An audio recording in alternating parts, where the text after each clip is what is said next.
Assalamualaikum, good morning. Assalamualaikum, good morning everyone and welcome to Jio Pakistan with Huma and Abdullah। और क्या मौसम था भाई कराची का। पहले हम थोड़ी तारीफ इसलिए कर दें मौसम की और उसके बाद बताएंगे कि क्या क्या तबाही मची। तारीफ इसलिए करेंगे कि मौसम बेहतर हो गया। द डिग्रीज टेम्परेचर जो था वो थोड़ा सा नीचे गया और जो इतनी गर्मी हुई थी कराची में वो जरा कुछ बेहतरी आई। हाँ, कुछ बेहतरी आई है, लेकिन अभी भी हब्स की कैफियत बरकरार है। आपको पता है बारिश से एन पहले बहुत ज्यादा हब्स था, सांस नहीं आ रहा था, उसके बाद बीच में भी कुछ हब्स महसूस हो रहा था, लेकिन कराची की सी ब्रीज जो है ना मुझे नहीं महसूस हो रही अभी भी। अच्छा, एटलीस्ट वीकेंड तो अच्छा गुजर गया ना। वीकेंड अच्छा गुजर गया जनाब, अच्छा मौसम था, लेकिन आप पूछें उनसे कि जिनके घर, गाड़ियां, सामान, इलेक्ट्रॉनिक्स, अप्लायंसेस तबाह हुए हैं, इस बारिश की नजर हुए हैं, हम क्या अच्छा बताएं, मुझे बताएं। अच्छा, किसी को नहीं पता होता कि हर साल मानसून ने बारिश बरसानी है, हर साल बादलों ने गरजना है, बरसना है, कोई नालों की सफाई नहीं कर सकता। अब्दुल्ला, और ये भी हुआ, ये तो मतलब हमें आपको प्रूव करने की जरूरत नहीं है। आप वैसे तो एक्चुअली हम आपको कुछ दिखाई देते हैं कि कराची का हाल क्या हुआ था बारिशों के बाद। There you go. अरे दरियाए सिंध का मुझे लग रहा है रुख बदल गया था। आप देखें सिंध हुकूमत की ऑडेसिटी, आप देखें कि जब इनको पॉइंट आउट किया गया कि ये सब क्या हो रहा है या फिर बेहतरी आनी चाहिए, जिस तरह अब्दुल्ला आप कह रहे हैं कि आपको पता था बारिशें होने वाली हैं, तो उन्होंने कहा कि जी ये पुरानी पिक्चर्स हैं, अच्छा, ये पुरानी तस्वीरें हैं, अब ऐसा बिल्कुल भी नहीं है। मतलब गोलमोल कर दी ना बात, एज इफ आप सोच नहीं सकते जी कराची में ये होगा। देखिए, प्राइमरी जिम्मेदारी सिंध हुकूमत की है। जाहिर है कि ये हाल शहर का बरसों बाद यहाँ तक पहुँचा है। कराची पाकिस्तान का सबसे बड़ा, सबसे प्रोग्रेसिव शहर होने के बावजूद इतना इग्नोर्ड रहा है ओवर द डेकेड्स। मुझे तकलीफ, लुक एट दिस अब्दुल्ला, मुझे तकलीफ डिनायल पे है। या तो आप माने कि कोताहियां हुई हैं और ऑब्वियसली बेहतरी आने की जरूरत है, we are working on it, कोई दो चार इसी किस्म की बातें ही करते हैं। अच्छा, गुलशन इकबाल की जगह ना गुलशन बोहीरा अरब लिख देना चाहिए इन्हें यहाँ पे। ये तो लग ही रहा है, ये वेव्स हैं, ये लोग मतलब ये हॉक्स में नहीं है, गिर रहे हैं। So this is embarrassing. Okay, this is embarrassing is the word actually, कि ये कराची का ये हाल है। अच्छा, ये तो जो मनाजिर हैं ही, जो अहम मॉन्यूमेंट्स हैं ना कराची के, वो भी पानी में डूबे रहे हैं जनाब। अगर हम कुछ नहीं कर सकते तो हम उन मॉन्यूमेंट्स के आगे तो सीवेज का एक बेहतर निजाम कायम रख सकते हैं। कौमें जो होती हैं, वरना वो कितनी देर चलेंगी, आप खुद ही सोच लें। आप मुझे बताएं, ये कायदे आज़म रेजिडेंसी के मनाजिर भी हम आपको दिखाएंगे। कौमें जो हैं वो मॉन्यूमेंट्स बनाती हैं, उसके बाद उनको प्रिजर्व करती हैं, उसके बाद उन्हें चेरिश करती हैं। वजीर मेंशन जरूर होना चाहिए बिकॉज़ सेलिब्रेट करती हैं। लेकिन आप ये देखिए कि हमारे यहाँ ऑलरेडी विरसा मौजूद है, हमारे यहाँ ऑलरेडी ये एसेट्स मौजूद हैं, बस हमारा उनसे ख्याल, हमें उनका ख्याल नहीं रखा जा रहा हमसे। ये हाल था और कोई इतनी बारिश नहीं हुई है शहर में बाय द वे। नहीं, मतलब थोड़ी सी हुई है। नहीं, बारिश चले अच्छी बारिश हुई है, लेकिन कोई बारिश नहीं हुई है कि 7 दिन मुसलसल बारिश हो रही है, ऐसा नहीं था। रियली राइट होम अबाउट, इससे कहीं कहीं ज्यादा बारिशें मुल्क में भी होती हैं, दुनिया में भी होती है, लेकिन हम कराची में इससे ज्यादा तो सोच भी नहीं सकते। So while we did get a bit of relief because of the rain, ये हालत आप देख लें जिससे हमें डील और हुमा, इसमें सारे जिम्मेदार हैं, इसमें सारे जिम्मेदार हैं, इसमें वो जमातें भी जिम्मेदार हैं जिन्होंने कराची को इस हाल तक पहुंचाया है, जो इससे पहले जिनका तूती बोलता था कराची में, चाहे वो MQM की बात कर लें हम, चाहे हम पीपल्स पार्टी की बात करें, चाहे ज़ाहिर है सिंध में उनकी हुकूमत है, बरस से उनकी हुकूमत है, उनकी प्राइमरी जिम्मेदारी होनी चाहिए, होती है, लेकिन MQM ने भी इस शहर पे बहुत अरसा राज किया है। में आप PTI को भी जरूर डालें, 14 सीटें उन्होंने भी जीती हैं। अरे वजीर आजम कराची से वाला नारा भूल गए, अभी लोगों ने पिछले दिनों शेयर किया हुआ था 25 जुलाई को। प्लीज सारे मिलके कुछ करें, प्लीज सारे मिलके कुछ करें। और कराची के वो इलाके जो कंटोनमेंट बोर्ड्स के अंदर आते हैं, उनका भी यही हाल था। DHA क्लिफ्टन की आप हालत देख लें, यही हाल था, नाले बह रहे थे, गटर उबल रहे थे, करोड़ों की प्रॉपर्टीज हैं लोगों की, आप लिटरली आप घर के लिए आप करोड़ों दें और घर के बाहर देखें क्या हालत है। आपने तालाब बना के रखा बात ये है कि ये बात खत्म नहीं होने वाली, क्योंकि हम आपको लिटरली कराची का एक मैं कहती हूँ जर्रा भी दिखा देना कि कौन सा हिस्सा, कौन सा कोना है, उसकी यही हालत हुई है। सो हमारी तो नहीं है, लेकिन मुझे उन लोगों के लिए ज्यादा अफसोस हो रहा था जिनका 15 करोड़ रुपए का घर है और बाहर 5 फुट पानी खड़ा हुआ है। Sorry for you guys. अच्छा जी, बहुत सी और भी बातें करनी है, इसके अलावा भी बहुत कुछ है। दिल कर रहा था कि म्यूजिक बजे उसके बाद उस्ताद साहब का शामा पहिया चलना शुरू हो जाए, लेकिन माहौल ही सेट हो जाता है ना जब भी आप इसको सुने। मौसम भी आप जिक्र कर रही है ना थोड़ा अच्छा है, तो ऐसे में म्यूजिक का और जरा मजा दोबाला हो जाता है। But anyway, to cut long story short नहीं, एक्चुअली हम अभी बारिश की बात थोड़ी सी और ज़रूर कर लेंगे, लेकिन when you begin to enjoy rain और आपको बारिश अच्छी लगना स्टार्ट होती है तो बिल्कुल ही मूड ऑफ हो जाता है उसके बाद जब हालात आप इर्द गिर्द देखते हैं। तो एक दफ़ा फिर आपको बताएं कि कराची में मूसलाधार बारिश ने पूरे निज़ाम की कमज़ोरियाँ एक बार फिर जाहिर कर दी, जिस तरह कि हमने अभी आपको दिखाया भी है। और ईद के दिनों में ये हालात बने तो शहरियों के लिए मुश्किलात कहीं बढ़ जाएंगी और इंतज़ामिया को पहले से ही तैयारियां रखनी चाहिए। ये हम एडवाइस कर करके ऑलमोस्ट ख़त्म हो चुके हैं, लेकिन प्रोएक्टिव काम होते हुए हमने कम ही देखा है। आपको ये भी बताएं कि कराची में गुज़िश्ता रोज़ मूसलाधार बारिश के बाद शाहराहों पर पानी जमा हो गया और गाड़ियाँ बंद होने से शहरियों को परेशानी का ऑब्वियसली सामना पड़ा और नालों की सफाई ना होने से कई इलाकों में गंदा पानी सड़कों पर आ गया, बल्कि कई इलाकों में तो घरों में घुस गया। बिल्कुल जनाब, लोगों के फर्नीचर होते हैं, अप्लायंसेस होती हैं, कितना सामान लोगों का ख़राब हो गया है, मुतासर हो गया है, लाखों का नुकसान हुआ है। 550 से ज़ायद फीडर्स मुतासर होने से शहर के 80% इलाकों को बिजली की फराहमी मुअत्तल हो गई। बारिश के दौरान करंट लगने से बच्चे समेत 5 अफराद जाँ बहक हुए। ये सबसे ज़्यादा अफसोसनाक पहलू है इस तमाम सूरत हाल का। परवाज़ों का स्केड्यूल मुतासर हुआ। इस्लामाबाद, पेशावर और दुबई से कराची आने वाली परवाज़ों को लाहौर एयरपोर्ट पर उतारना पड़ा। महकमा मौसमियात के मुताबिक मानसून के शहर में अर्बन फ्लडिंग का खतरा है। मानसून की वजह से कराची में आज भी तेज़ बारिश हो सकती है। लेट्स सी क्या होता है। सो ये सारी सूरत हाल बनी रही है। कराची के नुमाइंदे कॉरेस्पॉन्डेंट हैं जियो न्यूज़ के तला हाशमी से हम जान लेते हैं कि आज क्या प्रेडिक्शंस हैं और अभी शहर में क्या पानी उतरा है या नहीं उतरा है। अच्छा जी तला, ओवर टू यू, बताइएगा कि क्या सिचुएशन देख रहे हैं आप। मैं आपको किसी नाले से रिपोर्ट नहीं कर रहा, मैं आपको किसी कचरा कुंडी से रिपोर्ट नहीं कर रहा, मैं आपको किसी गार्बेज डंप से रिपोर्ट नहीं कर रहा, ना ही मैं आपको किसी ऐसी जगह से रिपोर्ट कर रहा हूँ जहाँ पे शहर भर का कचरा फेंका जाता है। ये गुलबहार ज़िला वस्ती का इलाका और ये जो महल्ला है ये कश्मीरी महल्ला है और इस कश्मीरी महल्ले की जो आप हालत देख रहे हैं ये इस कदर गलाज़त है, यहाँ पे इस कदर गलाज़त है कि अगर आप दोनों में से कोई भी यहाँ पर आए तो वो वॉमिट कर देगा, या कोई भी शहरी यहाँ पे है तो वॉमिट कर देगा। इस कदर गलाज़त है यहाँ पे खड़ा होना मुश्किल है। ये वही इलाका है जो गुज़िश्ता रोज़ यहाँ पे कई फिट पानी था, तकरीबन 8 से 10 फिट यहाँ पे जो शहरी दावा करते हैं कि पानी था।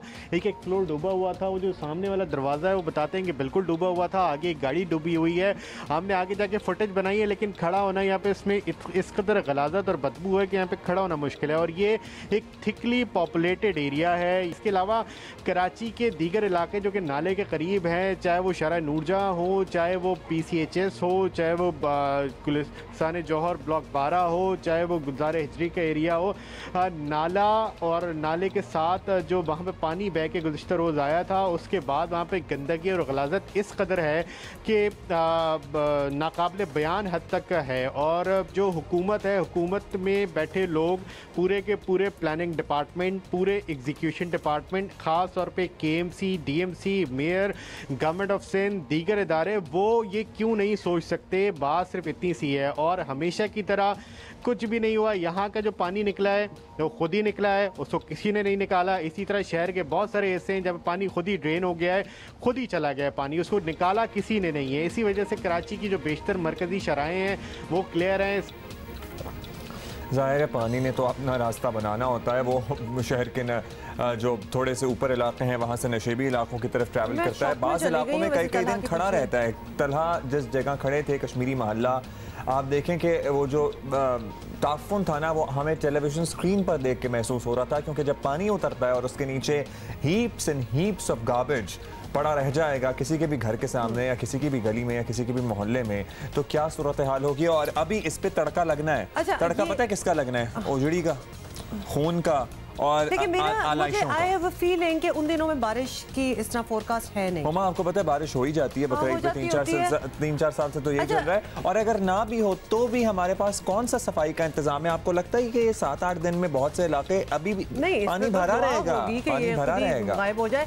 लेकिन ऑब्वियसली आपको पता है जब इस किस्म की चीजें होती हैं तो बहुत से लोग जो होते हैं अपनी मदद आप कर रहे होते हैं, उसके बाद फिर हमारी पुलिस, हमारे रेंजर्स जिस तरह वो काम करते हैं जो शायद उनकी ड्यूटीज का हिस्सा ना हो, लेकिन of course they go all out. ये लें जी, कुछ हम आपको विजुअल्स दिखाना भी चाहते हैं। शहर में अमन के लिए तो जाहिर है ये किरदार अदा करते ही हैं सिंध रेंजर्स की, हम बात कर रहे हैं। मुझे दुख भी होता है इन पे कि इनको किस किस मौके पे तलब करना पड़ता है। बिल्कुल, और लेकिन हमें फख्र है इन जवानों पर कि ये कोई भी मुसीबत और कोई भी आफत आए उसमें ये हमारे साथ खड़े होते हैं। और यहाँ तक के गाड़ियों को धक्के लगाते हुए हमें रेंजर्स एहलकार नजर आए, लोगों को बचाते हुए, पानी ड्रेन आउट करते हुए, वहाँ पे मशीनरी भी डिप्लॉय की गई। और शहर की मुताद्दिद शाहराहों पर ऐसे मनाजिर देखे गए हैं क्योंकि it was an emergency condition, it was emergency situation in the city. आप फंस जाएं, जो कि कितने लोग मर भी गए हैं इस वजह से, मतलब this is not to be taken lightly at all. अच्छा, आपको बताएं कि जी स्विंग के सुल्तान वसीम अकरम का कहना है कि बारिश में डूबे कराची की वीडियोस और मुतासरीन की बेचारगी देखकर दिल खून के आंसू रोता है। ये उन्होंने कल ट्वीट किया और बड़ा ही, ये लें जी सामने आ गया, बड़ा ही दुख भरा ये हमें लगा।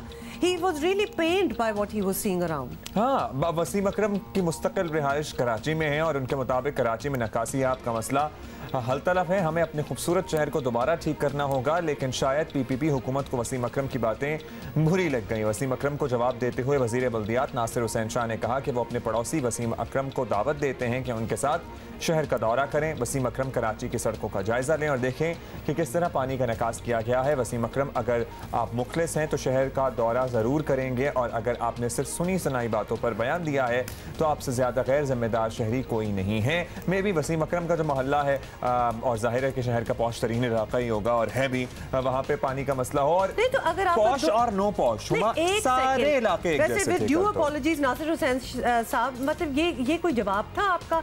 आपको पता नहीं है कि शहर में क्या हो रहा है? माना कि वसीम अकरम खुद जहाँ रहते होंगे शायद इर्द गिर्द वो हाल ना हो, वहाँ भी यही हाल था। एग्जैक्टली, डीएचए में हम भी रहते हैं, वहाँ भी एग्जैक्टली वही हाल था।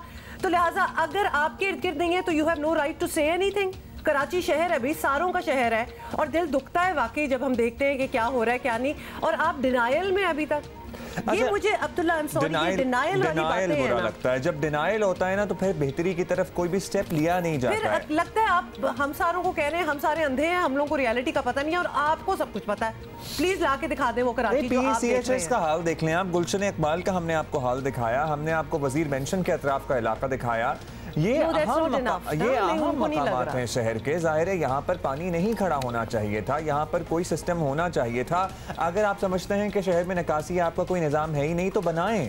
आप साल से पाकिस्तान पीपल्स पार्टी शहर पे हुकूमत कर रही है, बनाएं। उसके लिए ये एक्नॉलेज करना पड़ेगा कि कोई प्रॉब्लम है। यहाँ तो डिनायल चल रहा है, यहाँ तो एक्नॉलेज ही नहीं करना। आप मुझे बताएं कि जिस इंसान की जिंदगी भर की जमा पूंजी एक गाड़ी सड़क पे खड़ी हुई थी, जाहिर है उसके पास इतने वसाइल तो नहीं थे कि वो अपने गैराज के अंदर खड़ी कर लेता, उसके पास नहीं थी ना जगह, उसने तभी गाड़ी सड़क पे खड़ी हुई थी। उसका क्या कसूर है कि उसकी गाड़ी, who is accountable for that? Who is accountable? उसका नुकसान कौन पूरा करेगा?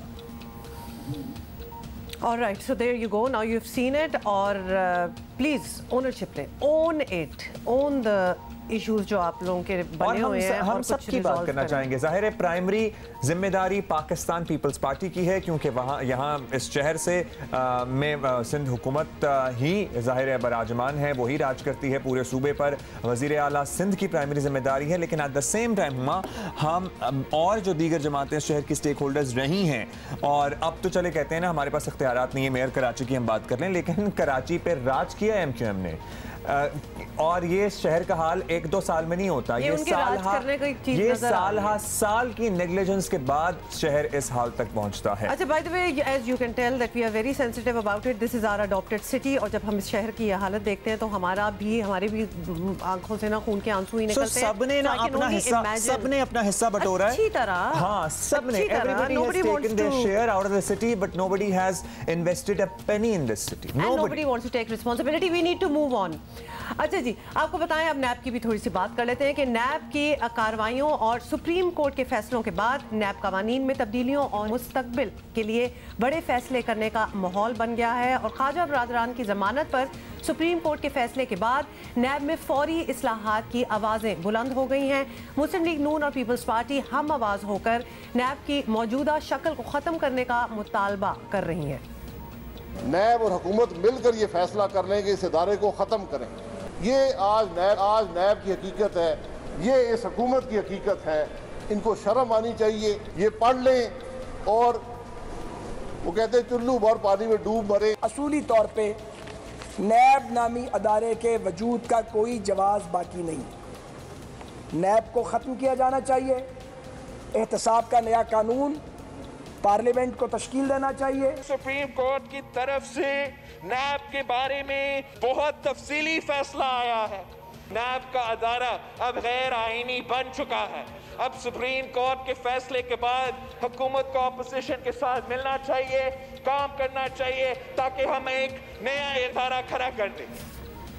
नैब के किरदार पर, नैब के तरीक़ाकार पर ज़ाहिर सभी को तहफ़्फ़ुज़ात हैं और अब तो तमाम सियासी क़यादत ही हमें यक आवाज़ इस सिलसिले में नज़र आती है। वज़ीर ख़ारजा शाह महमूद कुरैशी का कहना है कि हुकूमत कौमी एहतसाब ब्यूरो के कानून में तब्दीली के लिए तैयार है। वज़ीर आज़म के हुक्म पर अपोजिशन को एतमाद में लेकर कौमी नौइयत का मसला हल करने की कोशिश कर रहे हैं। अपोजिशन ने नैब के कानून पर अपने तहफ़्फ़ुज़ात का जिक्र किया। हमने उनसे कहा कि आइए मिल बैठते हैं, इसको देख लेते हैं, एग्जामिन कर लेते हैं। हमने ये सारे बिल्स ऑपोजिशन को भेज दिए हैं। मुझे मेरी जमात ने ये जिम्मेदारी सौंपी है कि मैं उस मीटिंग को चेयर कर रहा हूँ और मैं शुक्रगुजार हूँ तमाम ऑपोजिशन जमातों का जो इस कमेटी का हिस्सा भी बनी और वो इंगेज करने के लिए तैयार भी हुई। आपको बताएं कि नैब कानून में तब्दीली के लिए हुकूमत और अपोजिशन के दरमियान हम आहंगी के लिए कोशिशें हो रही हैं और कहा जा रहा है कि हुकूमती मुसवदा 2019 में मियाद पूरी कर जाने वाले ऑर्डिनेंस की नकल है, ये भी कहा जा रहा है। अब इसी पे क्या प्रोग्रेस होगी? शाह साहब की गुफ्तगू तो हमने आपको सुनवा दी, लेकिन वज़ीर ख़ारजा शाह महमूद कुरैशी हमारे साथ मौजूद हैं। शाह साहब, वेलकम टू जियो पाकिस्तान। पिछली दफ़ा हम आपके से बात कर रहे थे तो आपकी आवाज़ में वो हमें नज़र आ रहा था, बाद में इस बारे में बात की थी, you didn't sound well। हाँ, कोविड का असर, लेकिन we are glad to see you well and doing well. अब बताइएगा कि क्या प्रोग्रेस हो सकती है और कब तक हम देखें कि इसमें कोई हतमी चीज़ें हमारे सामने आ जाएंगी? देखिए, हमारी हर वसा कोशिश है कि हम मिल बैठकर वो कवानीन जिसकी के हम सबको जरूरत है और ये देरपा कवानीन है, इनके असरात जो हैं देरस्त होंगे। हुकूमतें आती जाती रहती हैं। कानून साजी मेरी राय में ऐसी होनी चाहिए जो मुसल्लमा हो और जिसका अक्रॉस द बोर्ड फायदा हो। एक उसके लिए एक हमारा नुक्ता नजर है, एक हमारी अपोजिशन के दोस्तों का नुक्ता नजर है और उस नुक्ता नजर को और उसके अंदर जो गैप है, जो फासला है, उसको मिटाने के लिए एक 24 रुकनी कमेटी तश्कील पाई है। उसकी एक नशिस्त हुई है और जो अगली नशिस्त है वो भी अनकरीब इंशाल्लाह हो जाएगी। हमने उनसे, जो हमारे दीगर दोस्त हैं अपोजिशन के, जो मसवदे हैं कवानीन के जो फैटअप रिलेटेड हैं, जो कि नेशनल सिक्योरिटी से ताल्लुक रखते हैं, और नैब का जो हमारा नुक्ता नज़र है, हमने उनकी खिदमत में भेज दिया है और मैं तवक्को करता हूँ कि उन्होंने उसको एग्जामिन किया होगा, फलाहदिली से देखा होगा और देखकर वो हमसे बैठकर उस पर गुफ्तगू शुदीद करेंगे, जिसका इंशाल्लाह हम आगाज कर रहे हैं। जी शाह साहब, बल्कि आपसे जी शाह साहब पूछना भी आपसे ये है कि ऑपोजिशन वालों से आज बड़ी अहम मुलाकात है, क्या एक्सपेक्टेशन आप रखते हैं? There is going to be a give and take, किसी चीज़ पे अग्रीमेंट आप एक्सपेक्ट कर रहे हैं? बिकॉज हर किसी के क्या तासुरात हैं, किस पार्टी के क्या व्यूज़ हैं, वो तो सब कुछ सामने आ ही चुका है। देखिए, हमारा मकसद बेहतरी है, हमारा मकसद बेहतरी है। हमारा मकसद जो है कि जो इस मुल्क में करप्शन है उससे निजात दिलवाना है और करप्शन के नाम पर लोगों को अगर बिला वजह हैरेस किया जाए या विच हंटिंग की जाए, उसको दूर किया जाए। नाजायज किसी को तंग करना नहीं है और जिन्होंने इस मुल्क को बेदर्दी से लूटा है उनका एहतसाब जरूरी है। तो एक ऐसा कानून होना चाहिए जो इन दोनों पैमानों पर पूरा उतरता हो। ज़ाहिर शाह साहब, अभी तो ज़्यादा केसेस यही आ रहे हैं कि नाजायज़ तंग किया जाता है लोगों को, और हम नहीं, अदालत आलिया भी यही कहती है कि नैब कवानीन किस तरह से लोगों को हरास करने के लिए इस्तेमाल किए जाते हैं। अच्छा, साथ ही सवाल भी जोड़ देता हूँ तो फिर आप इकट्ठा ही जवाब दे दीजिएगा। शाह साहब, अब आपकी जानिब से जो मुजव्वज़ा तरामीम है, इसमें अपोजिशन का मौक़िफ़ यह है कि चेयरमैन, डिप्टी चेयरमैन और प्रोसिक्यूटर जनरल नैब की मुद्दत मुलाज़मत में तौसी की हिमायत नहीं की जाएगी। तो हम जहाँ प्रोग्रेस एक्सपेक्ट कर रहे हैं, कहीं इस बात पर डेडलॉक तो नहीं आ जाएगा? पहली बात तो ये है कि जो मसवदा मैंने उनकी खिदमत में पेश किया है, मैं टेलीविजन पर से कमेंट नहीं करना चाहूँगा, मुनासिब नहीं है, ये फोरम नहीं है, क्योंकि उसके लिए फोरम बन चुका है। जो गुफ्तगू भी होनी है उस फोरम पे होगी, ना कि टेलीविजन प्रोग्राम पे। नंबर 1। नंबर 2, आप कह रहे थे कि अभी के तासुर ये है कि नैब लोगों को हैरास कर रही है। ठीक है, बिल्कुल हो सकता है ये तासुर हो, लेकिन हकीकत ये भी है कि बड़ी बेदर्दी से इस मुल्क के खजाने को लोगों ने लूटा है। उसका जवाब दे कौन है? देखिए, इस मुल्क में एक तीसरी दुनिया का, डेवलपिंग कंट्री का एक बहुत बड़ा हिस्सा लोगों की नजर हो जाए, लोगों की तिजोरियों में चला जाए और कौमी खजाने में ना जाए, उसका भी तो कोई जवाब दे है ना। तो एक बैलेंस क्रिएट करना है, एक हसीन इम्तिजाज पैदा करना होगा दो सूरतों में। ठीक है, वी गेट योर पॉइंट। यकीनन उसका कोई निज़ाम, उसका कोई मौसर तरीक़ाकार भी होना चाहिए जिसमें कम से कम ये तासुर ज़ाहिल हो जाए कि लोगों को तंग किया जाता है या उनसे सियासी इंतकाम लिया जाता है। बहुत शुक्रिया आपका, and good luck for today's meeting and the progress. और जो डेवलपमेंट्स होंगी of course you can rest assured कि जियो न्यूज़ आपको बता देगा। और बचता रहेगा या आगे चलो? नहीं, मेरे ख्याल है कुछ अपना बैकग्राउंड म्यूजिक, इतना बैकग्राउंड म्यूजिक नहीं चाहिए। अगली खबर में आपको बताएं कि ऑपोजिशन को बज़ाहिर बिलावल भुट्टो लीड कर रहे हैं और मुस्लिम लीग नून को सरगर्म और मुतहर्रिक क़यादत की शदीद कमी महसूस हो रही है। यही चीज़ सियासी महाज में नून लीग को पीछे रखे हुए है। क्या मरियम नवाज के आगे आने का वक्त आ गया है? ये भी बहुत बड़ा सवाल है। नून लीग की सीनियर क़यादत को भी इस पर सोचना पड़ेगा। हुकूमत के खिलाफ तहरीक चलाने की बात हो या हुकूमती पॉलिसियों पर तनकीद करना हो, सबसे बुलंद आवाज़ बिलावल ही की है। वज़ीर आज़म साहब को कि या इधर आके डिबेट करे, फेस टू फेस डिबेट करे, या हमारा वज़ीर आज़म मान ले कि वो गलत है, या हमारा वज़ीर आज़म इस्तीफा दे, घर चले जाए। You can't spell corruption without the words PTI. Transparency international क्या कह रहा है कि पीटीआई की हुकूमत में सबसे ज्यादा करप्शन हुआ है।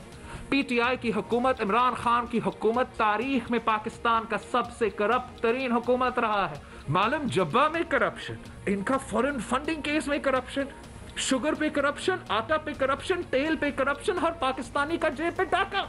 जितने एनआरओ वजीर आजम इमरान खान ने दिया है, पाकिस्तान की तारीख में किसी भी आमिर या किसी भी वजीर आजम ने इतने एनआरओ नहीं दिए हैं। जहांगीर तरीन को भी एनआरओ मिला है, पीआरटी मंसूबा को भी एनआरओ मिला है, मालम जब्बा पे भी एनआरओ है, बिलियन ट्री सुनामी पे भी एनआरओ है, चीनी चोरी पे एनआरओ, आटा चोरी पे एनआरओ, तेल की चोरी पे एनआरओ। कश्मीर का सफीर बनना था, वो आज कुलभूषण यादव का वकील बन चुका।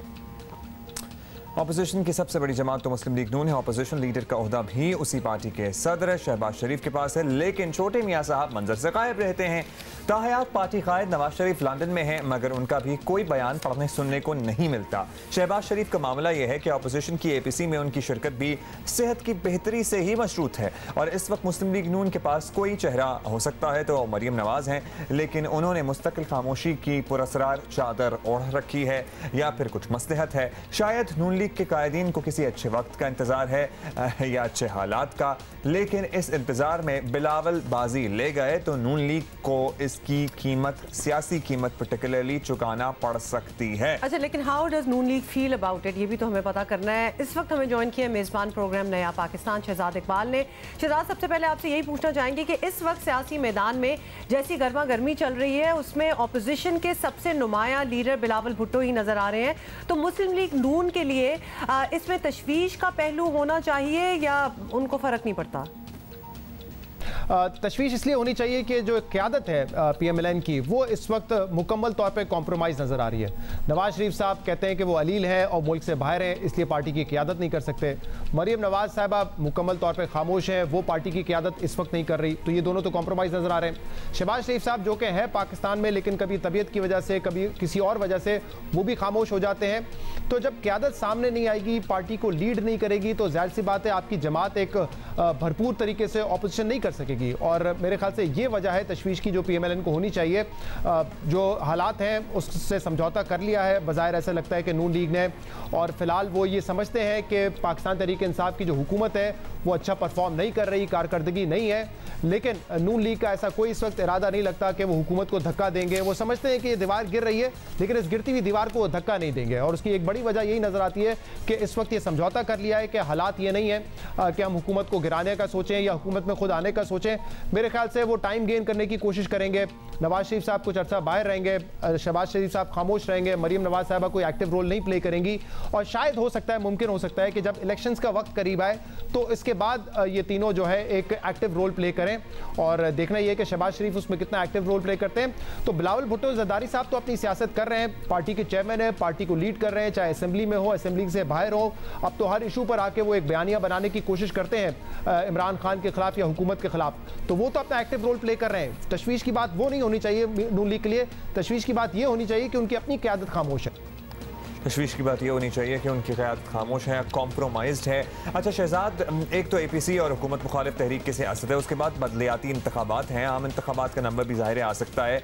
क्या आपको शहबाज शरीफ एक इंतहाई मुतहर्रिक अंदाज में जलसे जुलूसों वाले मूड में आते हुए या अपेरेंटली मुस्तकबिल करीब में आते हुए नज़र आ रहे हैं? मुस्लिम लीग नून को बेहतरीन अंदाज में लीड कौन करेगा?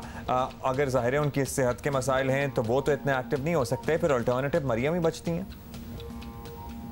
देखिए वैसे मुझे लगता है, मेरी ज़ाती राय तो ये है कि आम इंतखाबात का वक्त तो नहीं आ रहा है, बल्दियाती इंतखाबात हो जाएंगे। आम इंतखाबात अभी फ़िलहाल नज़र नहीं आ रहे। जैसे मैंने पहले भी कहा कि मुझे नहीं लगता कि नवाज शरीफ साहब की पार्टी यानी कि नून लीग जो है वो इस वक्त गिरती हुई दीवार जो वो समझते हैं तहरीक इंसाफ की हुकूमत, उसको धक्का देने के लिए तैयार है। तो आम इंतखाबात तो नहीं नज़र आ रहे। APC हो गई, बल्दियाती इंतखाबात हो गए, इसके लिए पार्टीज़ अपनी अपनी सियासत करती रहेंगी। जहाँ तक शहबाज शरीफ साहब का ताल्लुक है, तो आपने देखा कि कल ये खबर आई जिसमें यह था कि शहबाज शरीफ साहब APC में शिरकत करेंगे अगर उनकी सेहत इजाज़त देती है, यानी कि APC में जो शिरकत है वो भी मशरूत है उनकी सेहत से। इस मौके पे अगर वो एक APC को लीड नहीं कर सकते या अपनी पार्टी को लीड नहीं कर सकते APC में, तो मेरे ख्याल से उससे अंदाज़ा आपको लगा लेना चाहिए कि शहबाज शरीफ साहब का इस वक्त मूड क्या है। उनका मूड वही है जो माजी में भी रहा है कि रिकन्सिलिएशन होगी, कोई मज़ाहमत नहीं होगी, कोई एग्रेसिव ऑपोजिशन वो नहीं करेंगे। अच्छा, तो मुझे जी शहजाद, एक और चीज़, और बिल्कुल ये फाइनल क्वेश्चन है आपसे कि अब अगर मुस्लिम लीग नून को बिलावल की टक्कर की क़यादत चाहिए तो वो शायद ऑब्वियसली मरियम नवाज ही हो सकती हैं और कोई ऑल्टरनेटिव नज़र भी नहीं आ रहा। तो आपकी नज़र में अगर वो इस मौके पर एक्टिव हो जाए तो मुस्लिम लीग नून को फ़ायदा हो सकता है?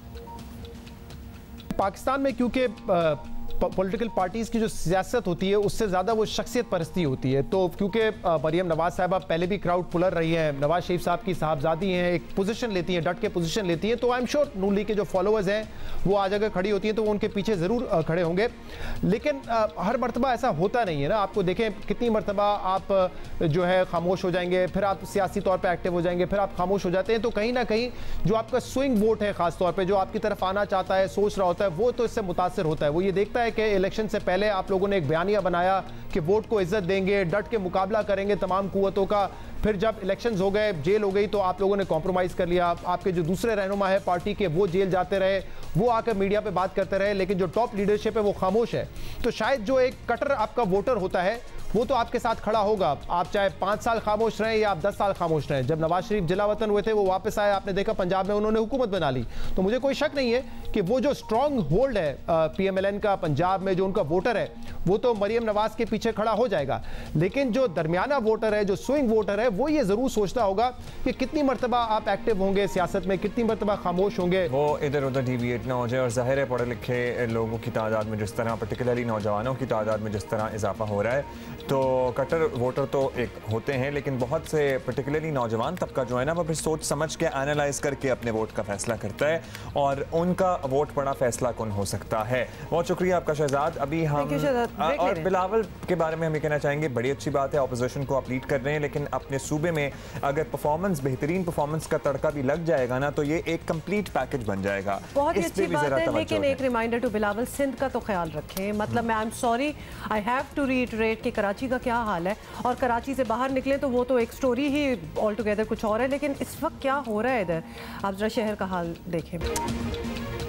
हादसे से बड़ा सानहा ये हुआ, लोग ठहरे नहीं हादसा देखकर। इस मशहूर शेर के खालिक मुमताज़ शायर और माहिर तालीम प्रोफेसर इनायत हफ्ते और एतवार की दरमियानी शब इंतकाल कर गए हैं। नमाज जनाजा उनकी मॉडल कॉलोनी कराची में होगी अदा और तदफीन जन्नत अमन कब्रिस्तान में हुई। प्रोफेसर इनायत अली खान 1935 में भारतीय रियासत राजस्थान में पैदा हुए। क़याम पाकिस्तान के बाद हैदराबाद में मुक़ीम हुए और सिंध यूनिवर्सिटी में मास्टर्स करने के बाद तदरीस के शोबे से ही वाबस्ता हो गए और आज हम इनको याद कर रहे हैं। ये वो माहौल होता है, ये वो टैलेंट होता है आप में कि आप बेसाख्ता, हम यहाँ तालियां बजाना शुरू हो गए थे और तरन्नुम के साथ क्या ज़बरदस्त अंदाज में अपनी शायरी पढ़ते थे। ऐसे लोगों को सुनती हूँ तो मुझे नहीं लगता कि ये प्री मेडिटेटेड इनकी शायरी होगी, ये उस वक्त it's just coming to them at that moment. Maybe, but this is certainly brilliant. Sindh university से मास्टर्स करने के बाद हमने आपको बताया एजुकेशन के शोबे से मुंसलिक रहे, कई बरसों तक सिंध टेक्स्ट बुक बोर्ड से भी मुंसलिक रहे। प्रोफेसर इनायत अली खान ने गज़लियात और मंजूमात भी कमाल की कहीं और बच्चों के लिए भी बहुत सी नज़में लिखी।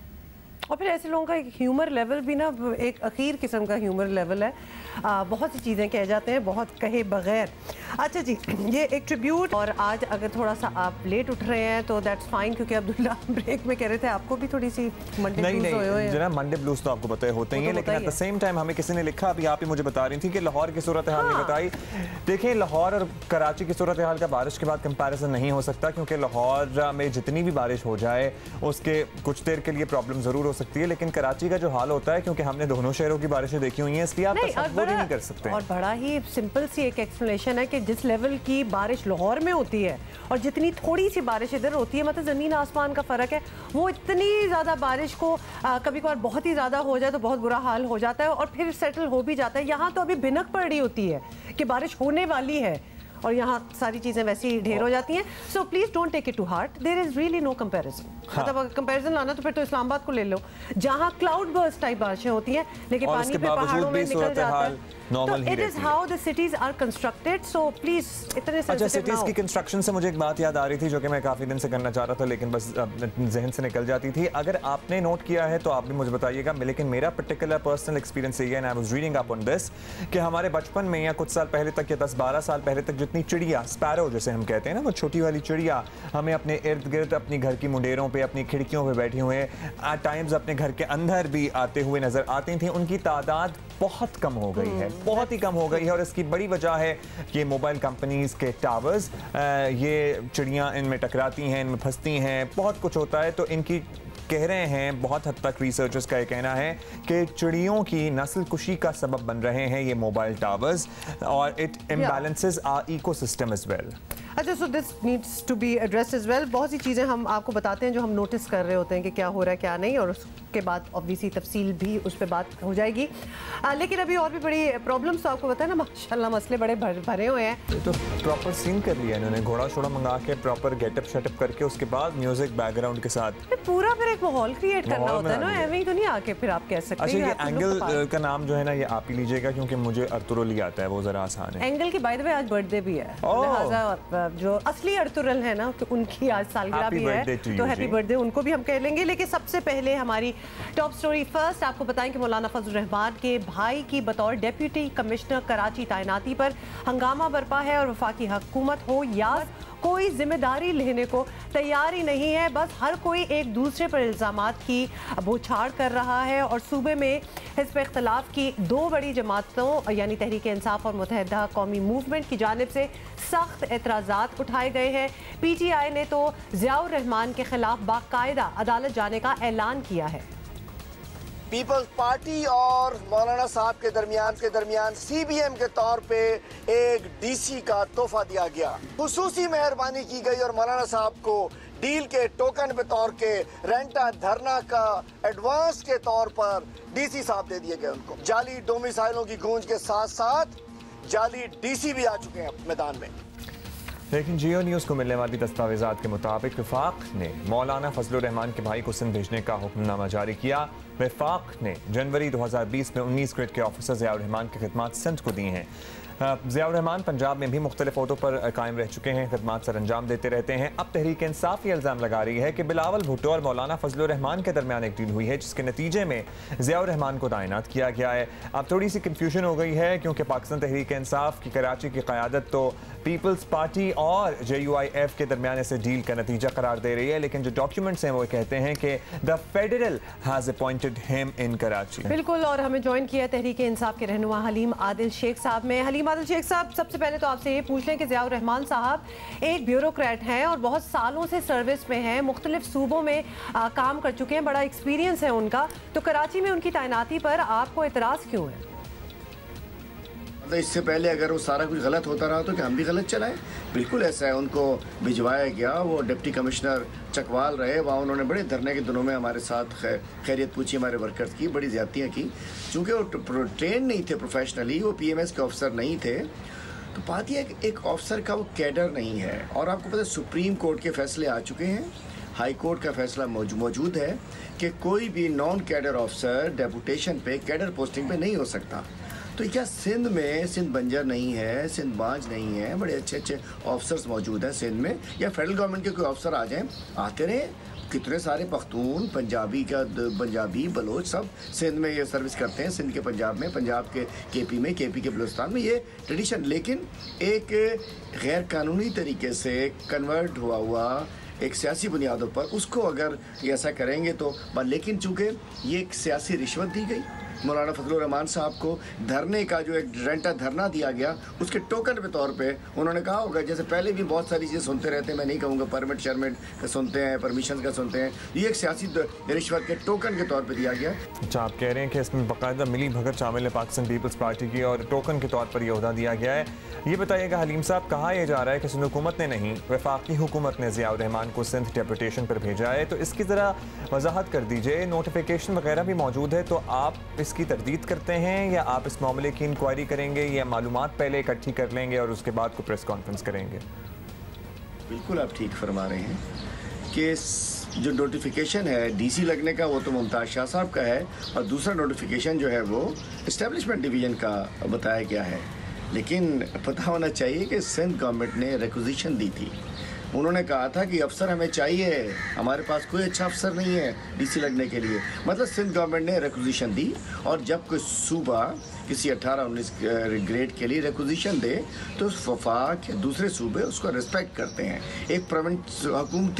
एक हुकूमत दूसरी हुकूमत से एक अफसर मांग रही है, तो लाजिम बात है अगर वे यहाँ आके उसको उसी काम में लगा के रखते, साइड लाइन पे रखते, तो जो उनका था, जो कैडर था, तो ठीक है चल जाता।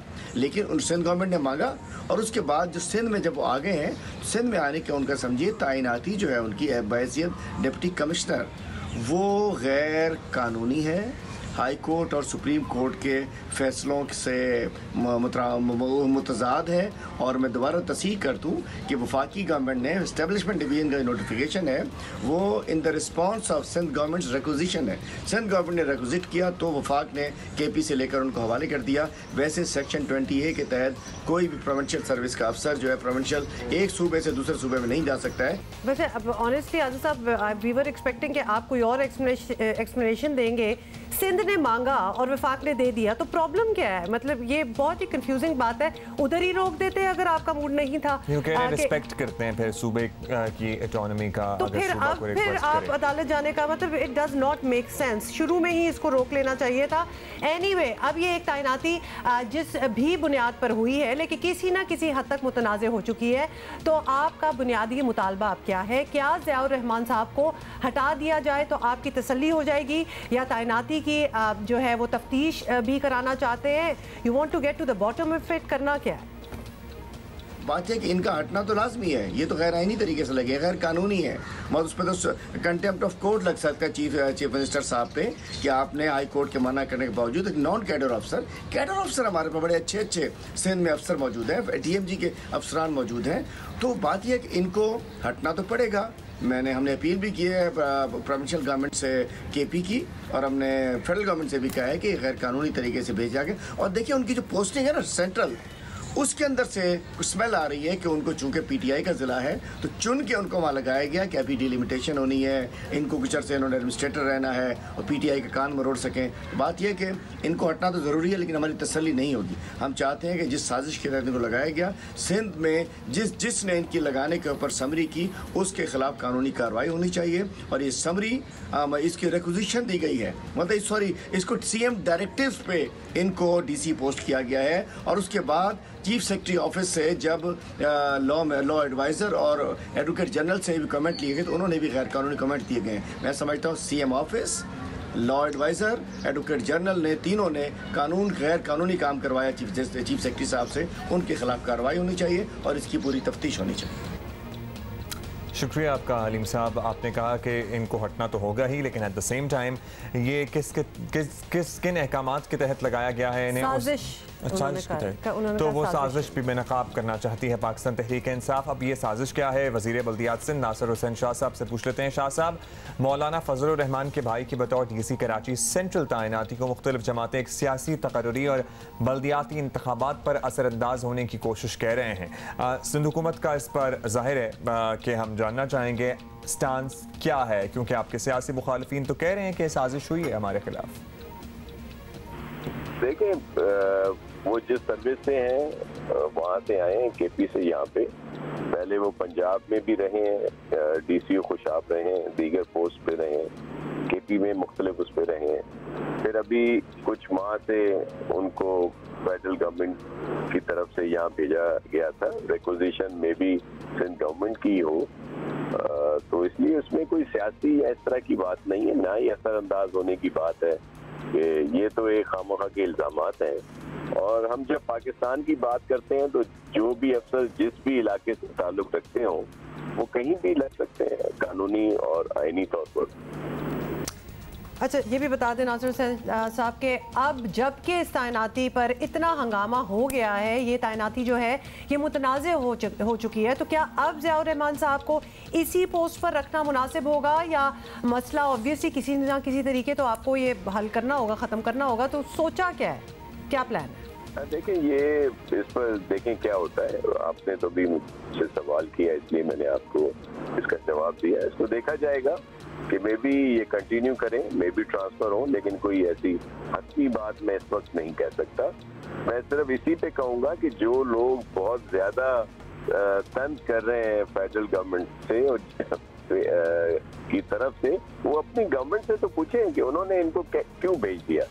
दूसरे सूबे से किसी और सूबे में भेजना ये तो फेडरल गवर्नमेंट का काम है ना। एस्टेब्लिशमेंट के ऑर्डर के तहत वो यहाँ पे आए हैं, तो पहले एस्टेब्लिशमेंट सेक्रेटरी से पूछ लें कि उन्होंने ऐसा गैर आईनी काम क्यों किया।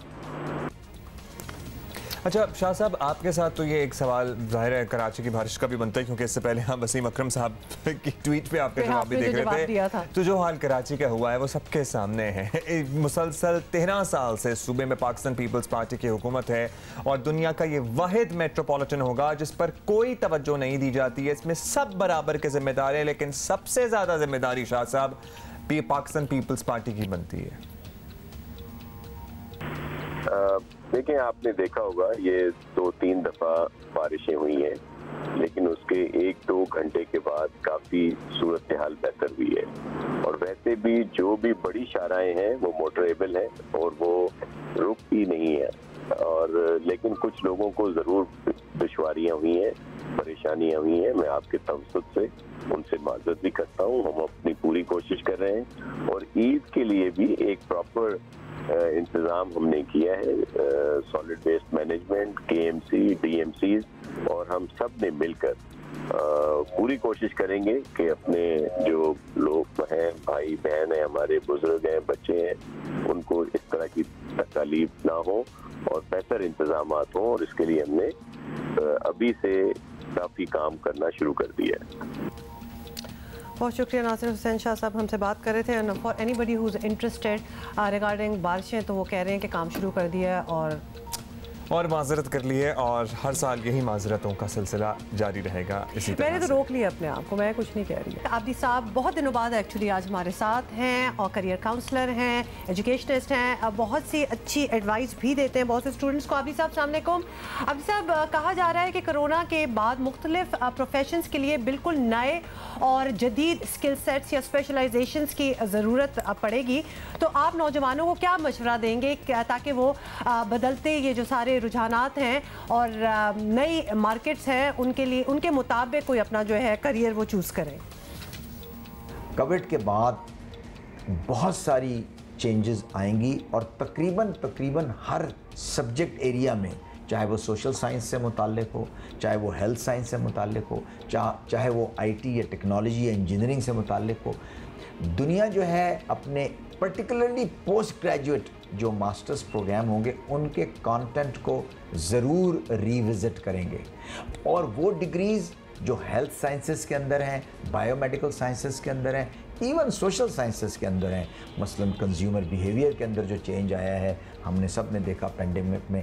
इसी तरह ऑफ कोर्स हेल्थ साइंसेस में जितनी रिसर्च चाहिए होगी वैक्सीन के लिए, ड्रग डेवलपमेंट में, फिर बायोमेडिकल साइंस में जो इक्विपमेंट हमें चाहिए होगा, वेंटिलेटर्स हैं, दूसरी चीज़ें आप देख रहे हैं, लोग जो इक्विपमेंट बना रहे हैं उसके लिए नई चीज़ चाहिए होगी। फिर उसके बाद आईटी और डिजिटलाइजेशन में, आर्टिफिशियल इंटेलिजेंस के अंदर, और फिर जो है वर्चुअल रियलिटी के अंदर डिग्रीज़ आएंगी जहाँ पर आप घर पे बैठ के बहुत सारे काम कर सकेंगे या आप ट्रेनिंग दे सकेंगे ऑनलाइन वगैरह वगैरह। इसी तरह ये सारे कोर्सेज जो हैं रिवाइज़ होंगे, और मैं समझता हूँ आने वाले वक्तों में एक नया स्किल सेट ज़रूरी होगा, और उस स्किल सेट को हासिल करना भी जो है वो लेबर मार्केट के मुताबिक मैं समझता हूँ नौजवानों के लिए ज़रूरी समझा जाएगा। चलें, वंडरफुल आबिदी साहब, थैंक यू। एंड आबिदी साहब, आई एम ग्लैड कि आपने अपना वो फ्रेम भी चेंज किया। अब आप ज़रा सामने से हमें ऊपर से नजर आ रहे हैं, नीचे नहीं देख रहे हैं। चाह रहा था कि हम आपका फ्रेम चेंज कर ही दें। मेरा दिल करता है मोबाइल ऊपर, खुद ही ऊपर किसी टेबल पे रख दूं, मुझे आपने नीचे कहीं सेट किया होता था। अच्छा जी, लेकिन बात इंपॉर्टेंट की आबिदी साहब ने, और जिस तरह वाकई कंज्यूमर बिहेवियर हमने बदलते हुए देखे ना, बहुत सी चीज़ें बदल रही हैं, और आई एम श्योर कि स्टूडेंट्स को बहुत फ़ायदा पहुंचा होगा इससे। अभी हम आगे बढ़ेंगे, और one of our top stories is well, पहले जब हमने सुना था तो जब इनिशियली ये खबर आना शुरू हो गई थी तो ज़ाहिर है आप गेस कर लेते हैं कि क्या वाक़या हुआ होगा। कराची के इलाके नाज़िमाबाद में मियाँ बीवी का कत्ल नाम नहाद गैरत का मामला निकला। ये खूनी रिवायत पसमानदा इलाकों से तो ख़त्म क्या होती, कराची जैसे पाकिस्तान के सबसे बड़े शहर में भी ऐसे वाक़यात होना तशवीशनाक है। जुमे और हफ्ते की दरमियानी शब नाज़िमाबाद नंबर 1 में घर से मियाँ बीवी की गला कटी लाशें, मेरे से बताया भी नहीं जा रहा एक्चुअली आगे। पुलिस के मुताबिक कातिल मकतूला के भाई निकले हैं। इस पे हम मज़ीद बात भी करेंगे कि क्या हक़ाइक़ सामने आए हैं, और इस वाक़े की तो हम तफसील लेंगे ही, लेकिन सईद गनी साहब को एक्चुअली मैं ब्रेक में ट्विटर पे ज़रा देख भी रहा था, वो मुख्तलिफ इलाकों की वीडियोस भी लगा रहे हैं। अच्छा गनी साहब, आप भी वीडियोस लगा रहे हैं जहां से पानी उतरा हुआ है, ठीक है, अभी हो सकता है सूरत हाल, इनफैक्ट सूरत हाल बेहतर हो गई है, लेकिन कई घंटे तक बारिश के बाद सूरत हाल इतनी बुरी थी कि इससे बहुत बेहतर हो सकती थी अगर सिस्टम काम कर रहा होता, अगर नाले साफ होते, अगर सब कुछ ऑर्गेनाइज्ड होता। Would you agree with this? अब ना एक तो मैं ये बता दूं कि मैंने आज की मुझे नहीं लगाई ये वीडियोस कल की है, मैंने देखी है। जी जी, जब वो बारिश हो रही थी, उसको होने के थोड़ी देर बाद की है सारी जो मैंने लगाई थी। तो सूरत हाल निस्बतन आज ज़्यादा बेहतर हुई है, और कल शाम तक रात तक जिन इलाकों में जिन बड़ी शाहराहों पर पानी था वहाँ अक्सर सड़कों से पानी जो है निकाल दिया गया है, और कुछ जगहों पे है थोड़ा बहुत, लेकिन रिहायशी जो आबादियाँ हैं, जो नशीबी इलाके हैं, वहाँ पर मसला है, और उसको करने की कोशिश कर रहे हैं। और उसकी वजह सिर्फ ये होती है कि जो नशीबी इलाके होते हैं वहाँ से पानी का जो डिस्पोजल होता है वो थोड़ा मुश्किल होता है, और जब तक आपके नाले जो ओवरफ्लो हो जाते हैं ज़्यादा बारिश की वजह से, उनमें से पानी कम ना हो जाए तो उन आबादियों से पानी निकलता नहीं है, तो उसमें थोड़ा सा टाइम लगता है। लेकिन अदरवाइज जो मेन शाहराएँ हैं वो हम साफ करना प्रायोरिटी होती है, उसको हम कर रहे हैं सर। अच्छा गनी साहब, आपसे हम एक चाहते हैं कि आप एक सवाल का जवाब दे दें, क्योंकि बहुत से लोग ऐसे हैं जो कि सालों से ऐसी जगहों में रहते हैं जहाँ पानी हमेशा जब बारिश होती है तो पानी भरता ही है, और फिर वादे होते हैं कि अगली बार कुछ बेहतरी आ जाएगी। अब ऑब्वियसली आपकी फॉर इंस्टेंस ये PCHS का इलाका देख लें गनी साहब, अभी हम फुटेज देख रहे थे, कोई भी दिल हॉल गया देख के, करोड़ों अरबों की प्रॉपर्टीज हैं, और घुटनों से ऊपर ऊपर लोगों के घरों के अंदर पानी भरा हुआ है। बस गनी साहब, उन लोगों को क्या कहेंगे जो कि जिन्होंने अपनी किस्मत ही समझ ली है कि ये हमारे साथ तो होना ही होना है? देखिए, मैं कह सकता हूँ आपसे, ये जो PCHS की बात कर रहे हैं, ये चूंकि मेरी कंस्टिट्यूंसी के बिल्कुल साथ है और ये वो इलाका है जहाँ से मैं स्कूल के वक्त में पैदल गुजरता भी रहा हूँ बहुत सालों तक। ये यहाँ पर एक ग्राउंड हुआ करता था, वहाँ रेलवे ने एक कॉलोनी बना दी रेजिडेंशियल, और इसकी एक तरफ रेलवे लाइन है जो जमीन से कोई 10-12 फीट ऊंची है और ये ग्राउंड उससे नीचे है। यहाँ बिल्कुल आप ठीक कह रहे हैं कि हर साल ये प्रॉब्लम होता है। जब मैं मिनिस्टर था लोकल गवर्नमेंट का, तो हमने एक प्लान बनाया, इसके लिए एक स्कीम हमने रखी है। उस पर हमारी कोशिश है कि हम काम शुरू कर दें, लेकिन लास्ट ईयर आपको पता है कि फाइनेंशियल के जो से हमारे प्रॉब्लम थे, तो वो स्कीम शुरू नहीं कर सके। लेकिन ये एक इशू बिल्कुल उस आबादी का है, लेकिन उसमें हमारा कोई कसूर नहीं है। रेलवे ने अनप्लान्ड और बगैर तो सोचे समझे वहाँ पर रेजिडेंशियल ये कॉलोनी जो आबाद कर दी, इसकी वजह से मसला होता है। और ये कराची के बहुत सारे इलाके ऐसे हैं। अभी मैं शायद आप ही थोड़ी देर पहले बता रही थी कि इस्लामाबाद में बारिश होती है और वहाँ पानी ज़्यादा नहीं रुकता। तो देखिए, इस्लामाबाद एक प्लान सिटी है, उसको पहले प्लान किया गया फिर आबाद किया गया है। कराची ऐसा नहीं है, कराची ऐसा नहीं है। अच्छा Ghani sahab, ji just a reminder Ghani sahab, just a reminder कि Peoples Party has been in इक़्तिदार में फॉर 13 ईयर्स। 13 साल की अगर शादी इस तरह गुजर रही हो ना, तो अब तक तलाक हो जाए। तो ये नहीं समझ आ रही कि ये किस तरह हो सकता है कि हर साल यही हालत होती है, लोगों का यही हाल होता है। You get over it. मतलब कि किस तरह हो सकता है ये कि 13 साल गुजर गए, कोई बेहतरी नहीं आ रही, फिर भी आप लोग वापस आ जाते हैं और समहाउ वोट भी मिल जाते हैं। What is this circle? ये क्या हो रहा है इधर? चलें, आपने वो खुद ही बात कह दी, मैं उस बहस में नहीं जाता, अलग बहस है वो, फिर किसी वक्त कर लेंगे। लेकिन देखें, मैं आपको सिर्फ एक दो पॉइंट बता सकता हूँ। नर्सरी का मकाम शायद पता नहीं आप कराची कितना रहे हैं, आज से 4-5 साल पहले नर्सरी ऐसी जगह थी जहां अगर बारिश बहुत थोड़ी हो तो पूरी शारा फैसल बंद हो जाती थी, और यहाँ जो गाड़ियां तो छोड़ दें, जो ट्रक है वो भी तैरते थे। अब मैं आपको ये दावे से कह सकता हूँ, पिछले 2-3 बरसों से जब से हमने शारा फैसल बनाई है, नर्सरी के मकाम पर वो हालत नहीं होती। बारिश होती है, अगर ज्यादा हो तो पानी होता है, लेकिन फौरन उसके बाद वो आधे घंटे में थ्रू हो जाती है, पानी उसमें निकल जाता है। वो हमने ठीक किया है।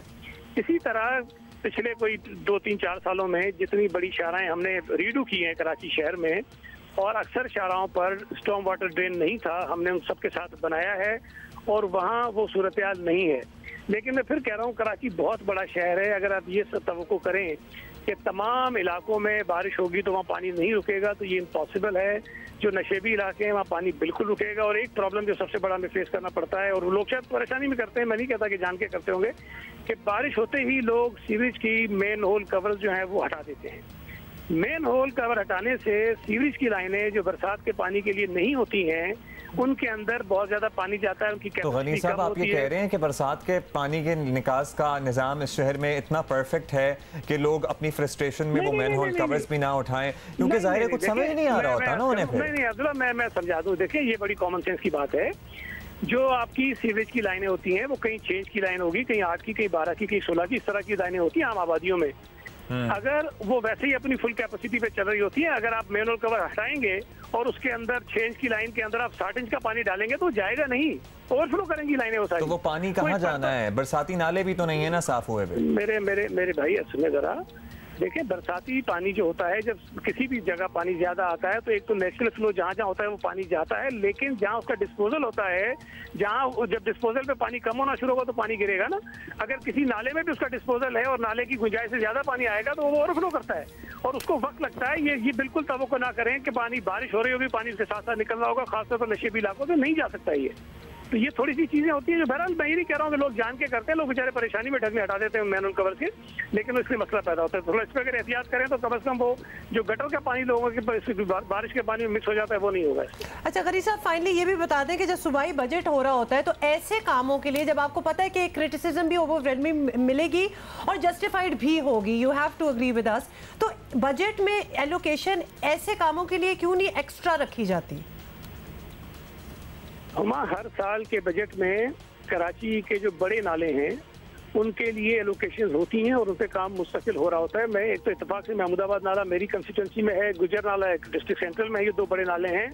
इन बड़े नालों पर आज भी काम हो रहा है और वो काम अगर आप जाके देखें तो बड़ा एक लॉन्ग टर्म प्लान है कि हम उस पर दोनों तरफ से उसकी जो वॉल है वो भी ऊंची कर रहे हैं तो उसकी सफाई भी कर रहे हैं और उसकी दोनों तरफ सड़कें भी बना रहे हैं ताकि उसके ऊपर इंक्रोचमेंट भी ना हो और लोग जो कचरा उन नालों के अंदर फेंकते हैं वो भी रुक जाए। तो उस पर वो काम हो रहा है, चल रहे होते हैं काम। इस तरह के ऐसा नहीं होता कि जो हमारे बजट आते हैं उसके अंदर ये स्कीमें होती नहीं, बिल्कुल। चलें, हम्बली आपसे रिक्वेस्ट है गनी साहब कि unless and until we accept the responsibility के शहर में भी बहुत बेहतरी की गुंजाइश है, हम पाकिस्तान के किसी और डेवलप्ड शहर जैसा ही बना दें तो ही बड़ी बात होगी। कोई हम एक्सेप्ट करेंगे तो हम फिर आगे स्टेप लेंगे। तो आप लोगों को इस हवाले से कुछ प्लान करना चाहिए। देखिए, जिम्मेदारी बिल्कुल हमारी है और हम कोशिश भी अपनी पूरी करते हैं, लेकिन जाहिर है मैं इस बात को मानता हूँ कहीं ना कहीं कोताही भी रह जाती है, कहीं हमसे गलतियाँ भी शायद हो जाती होंगी, लोगों को तकलीफ उठानी पड़ती है। लेकिन ऐसा नहीं होता कि अगर लोगों को तकलीफ है तो हम तो इत्मीनान से कहीं बैठे होते हैं। हमारी पूरी कोशिश होती है कि फौरी तौर पर उनके मसाइल को हल करें ताकि लोग इस मुश्किल से निकल सकें। अच्छा, अब ईद के लिए जाहिर है बहुत ज़्यादा मसला होता है और ईद पे आपको पता है कि कराची शायद पाकिस्तान का सबसे गंदा शहर ईद वाले दिनों में लग रहा होता है। आई वंडर कि बाकी शहरों के पास कौन सी गिदर सिंगी है कि वो इतना बुरा हाल नहीं होता। अगर आप आज कंपेयर टू कराची, लाहौर या फैसलाबाद को ही देख लें तो वहाँ वो हाल नहीं होता जो कराची में हाल होता है। ठीक है, आबादी भी ज़्यादा है लेकिन एक मरबूत निज़ाम की भी कमी होती है। यहाँ पर आलाइशें उठाने के लिए कुछ प्लान किए इस दफ़ा सूबाई हुकूमत ने? मैं इत्तेफाक से पिछली 2 ईद उल अज़हा जो गुजरी हैं उस पर मैं मिनिस्टर था और मैं ये बात अगर पुरानी आपके पास पड़ी होगी शायद वो वीडियोस भी निकाल के देखे, जब मैंने बताया था कि कराची से कितनी आलाइशें उठाई गई तो आपके मीडिया के लोगों ने बड़े सवाल उठाए थे।